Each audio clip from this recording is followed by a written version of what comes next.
Welcome. In this video I will show you how to charge the battery of Apple Watch SE 3. First of all, grab the magnetic charging cable to your Apple Watch and plug it into the power source.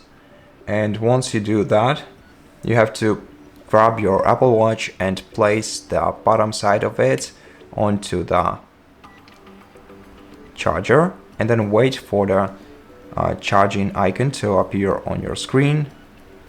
And right now your device is charging, and all you have to do is remove it from charger once it's charged completely, or once it